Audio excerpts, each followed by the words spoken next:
The days passed in the secluded caves of Valoria, as Cedric and Vorganax worked to heal from their brutal encounter with the hydra. The dragon, whose wing was almost completely healed, stretched and exercised it daily. He took short flights in the spacious cavern, testing his strength and seeing if he could fly when needed. The knight watched, his anxiety obvious, but he could see the dragon regaining his strength with each attempt. Meanwhile, Cedric's curiosity lingered on the sealed door he had discovered during their herbal search. When he finally felt his bruises had healed enough, he decided to investigate. Returning to the door, he examined the intricate dragon symbol that marked it, its edges worn and glowing faintly. It took all his strength and the leverage of his sword. But eventually the door swung open, revealing a spiral staircase leading upward into the darkness. Grabbing his sword, Cedric climbed the narrow, winding steps, his footsteps echoing off the stone walls. After a long climb, he found himself in a small, hidden tower.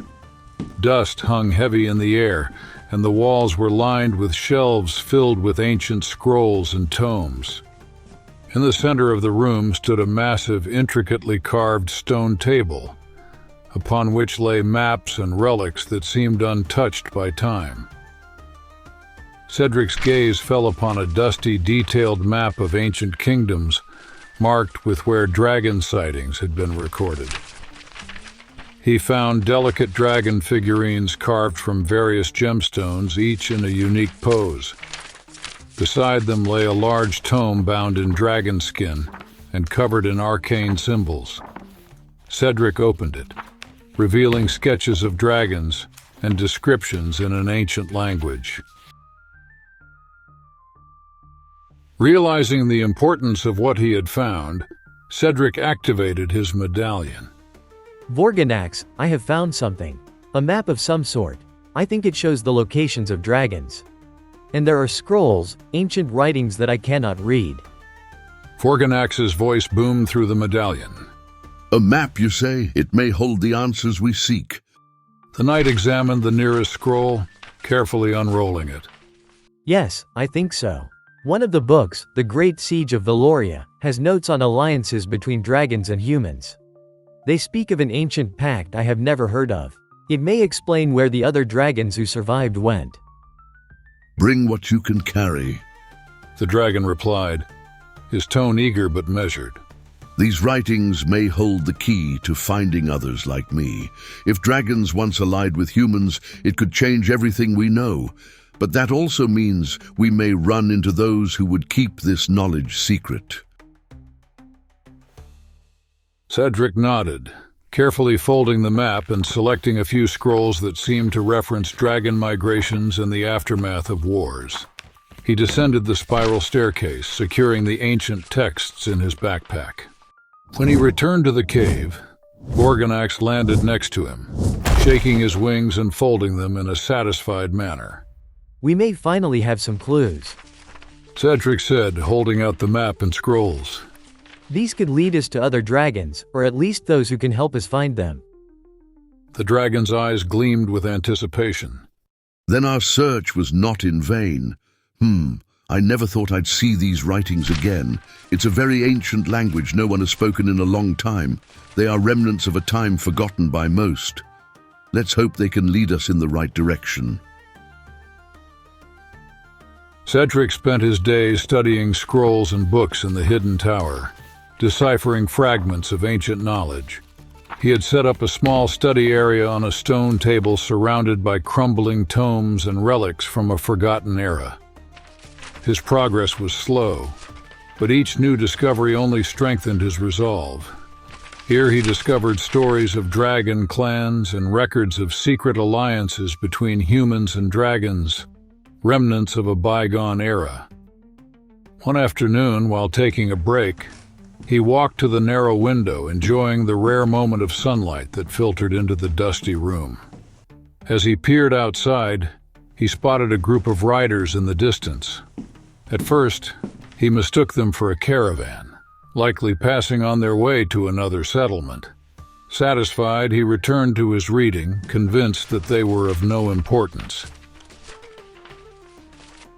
A couple of hours later, Cedric peered out the window again. The riders were getting closer, and now he could see their armor glinting in the sun. These were no ordinary travelers. His eyes narrowed as he made out the royal insignia on their shields. It was a small force, but their goal seemed clear.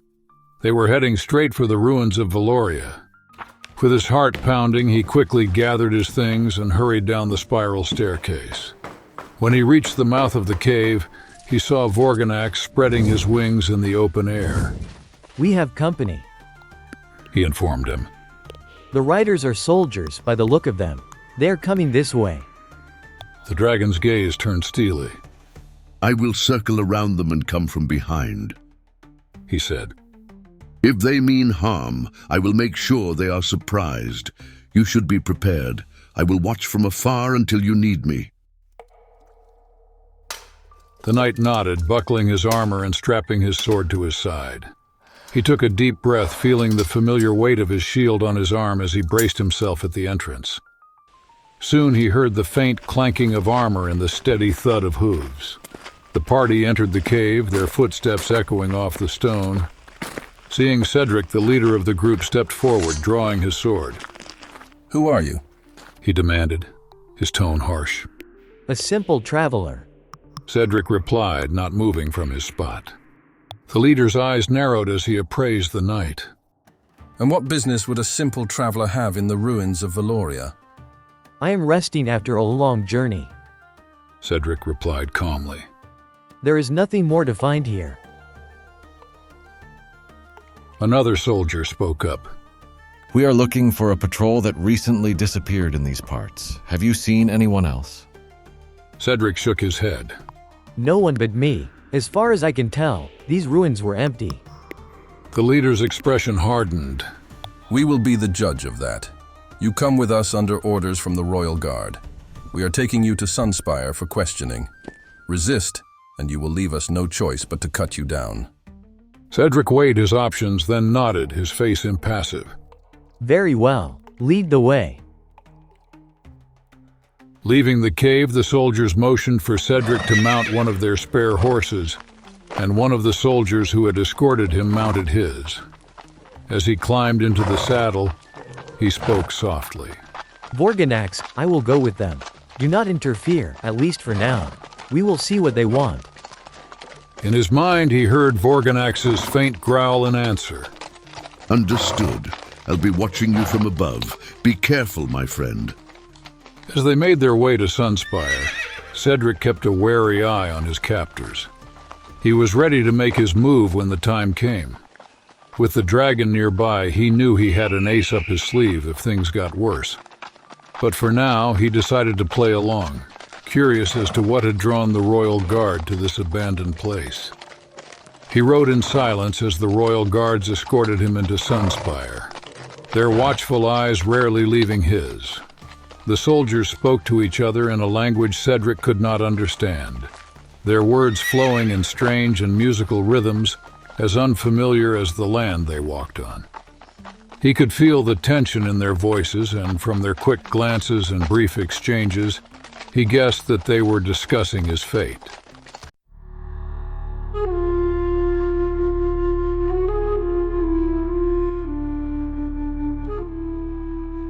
As they neared the city, Sunspire came into view, a shimmering oasis amid the endless sand and wind. At its center lay a vast bazaar, alive with color and movement. The tents and market stalls overflowed with wares, bright silks, exotic spices, and jewels that glittered in the sun. The architecture around the market was unlike anything Cedric had ever seen. Tall, slender towers rose gracefully from the ground, each topped with a dome of polished brass that glittered in the sun. Arched bridges spanned canals of clear water, creating a network of paths above and below.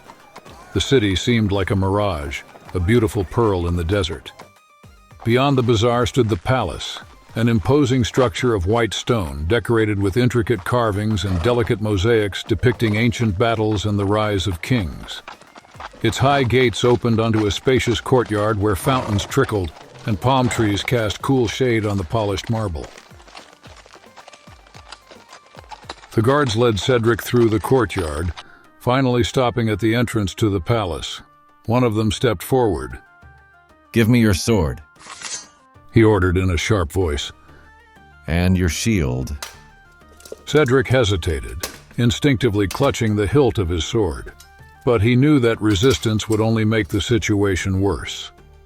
With a reluctant nod, he unbuckled his sword belt and handed over his shield. The guards quickly stripped him of most of his armor, leaving him in a simple leather jerkin. Without another word, they pushed him forward, leading him down a long flight of stairs to the lower levels of the castle, where they locked him in a small, dimly lit cell. Time passed slowly in the cell, the silence broken only by the distant sounds of footsteps and muffled conversations. It seemed like hours before a group of guards arrived and escorted him back upstairs. They led him into a large hall, where the air was cooler and filled with the faint scent of incense. At the far end of the hall, a man sat on an ornate high seat, flanked by several advisors at a long table. The man had a regal bearing, a neatly trimmed beard, and wore a deep crimson robe embroidered with gold. He looked at Cedric with narrowed eyes, his expression unreadable. "Who are you, stranger?" The man said, his voice commanding. "And what business did you have in the caves of Valoria?" Cedric met the man's gaze, recognizing the ruler's tone. My name is Cedric, and I am just a traveler passing through. He replied calmly. The man on the throne leaned forward. "A traveler, you say? My name is Sultan Cedric, and I do not believe in coincidences. Not long ago, I sent a detachment of my soldiers to Valoria, and since then they have disappeared. Do you expect me to believe that you saw nothing?" Cedric thought for a moment. He supposed that Cedric's soldiers might have fallen prey to the hydra that had nearly ended him and Vorganax. However, he knew that it would be difficult to explain how he had managed to defeat such a beast on his own, especially without implicating the dragon that was still lurking nearby. I saw no one in the caves.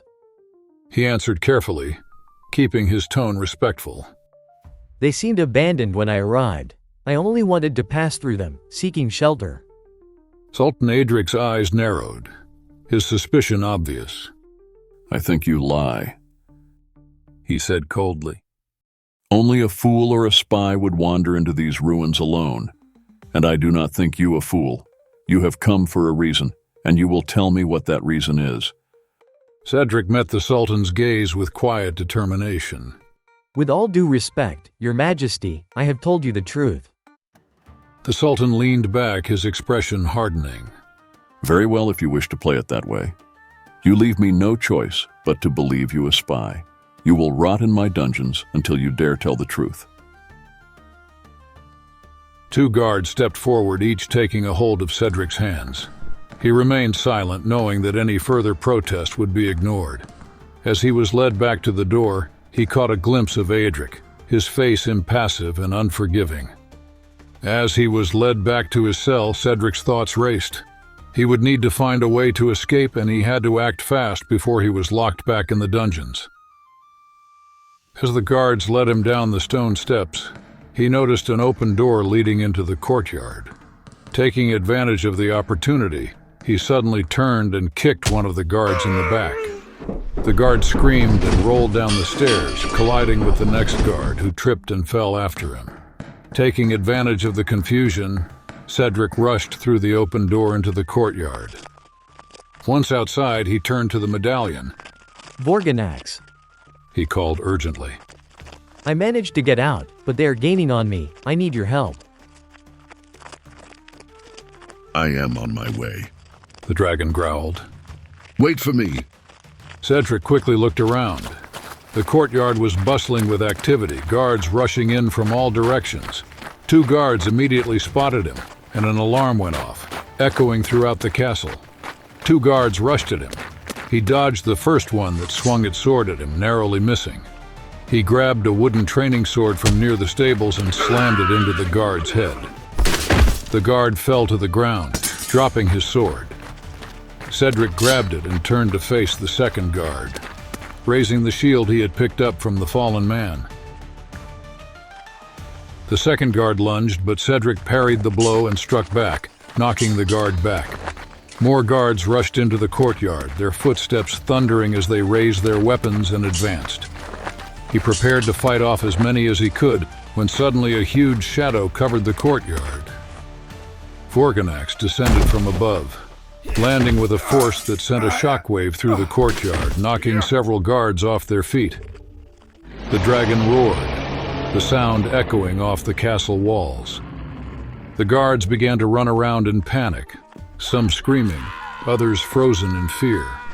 He swung his tail, knocking several guards off their feet and sending them flying. The main gate swung open and a stream of warriors poured in, stopping short when they saw the dragon. Vorganax stood upright, Cedric at his side, weapons raised, both of them ready to fight their way out. For a moment, everything froze on the brink of chaos, the warriors looking at the dragon with terror in their eyes. Then a voice called out from the high balcony. "Stop!" The crowd parted and Sultan Cedric appeared, gracefully descending from the balcony. He walked calmly towards Cedric and the dragon, a look of awe mixed with calculation on his face. He raised his hands, calling for silence as he approached. The guards around him stepped back, making way for him as he stopped a few steps from Cedric and Vorganax. Stop this madness. Cedric called, his voice commanding but tempered with a strange warmth. Sir Cedric, there is no need for further violence. I have seen the bravery you and your dragon have shown. Come, let us speak as equals.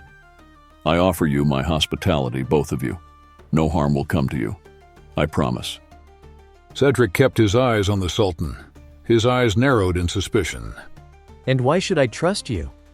He asked, tightening his grip on his sword. Because I have more to offer you, if we speak as reasonable men. Cedric answered smoothly, spreading his arms wide. I see now that you are not my enemy. I can provide you with food, shelter, and all the comforts of this palace. Your dragon may rest in my gardens, and you, Sir Knight, will be my honored guest. No harm will come to you while you are under my roof.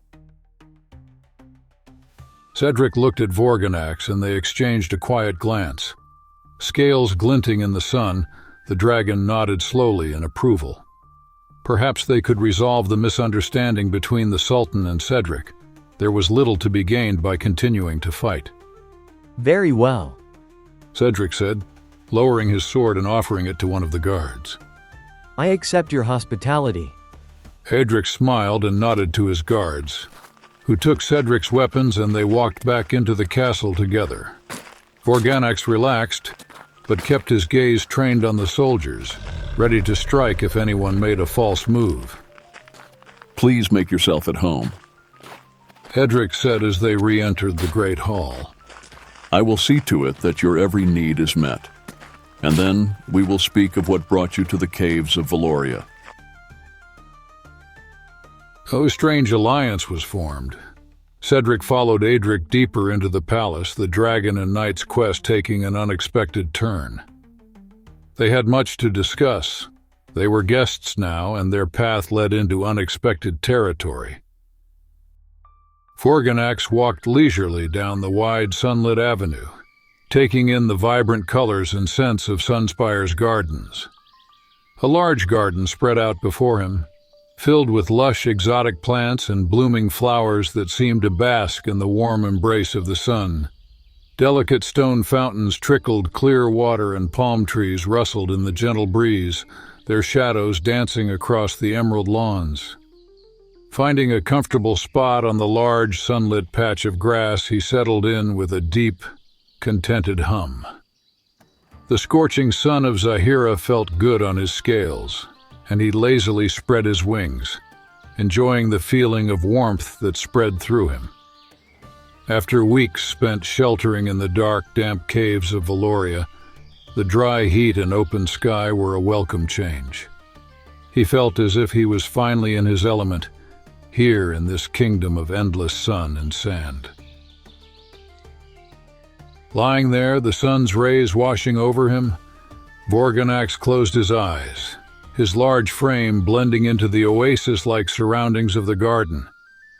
The air was filled with the sounds of buzzing insects and the occasional chirp of birds, and he could hear distant voices from beyond the palace walls. Even though he was in a foreign land, surrounded by people who not long ago might have wished him ill, he felt strangely at peace. In this moment, he was neither a guardian nor a warrior, just a creature enjoying the simple pleasure of the sun. He sighed, stretching his limbs out across the grass and beginning to doze. He trusted Cedric to handle his internal affairs with the Sultan, but here, in this quiet moment, he found a piece of serenity.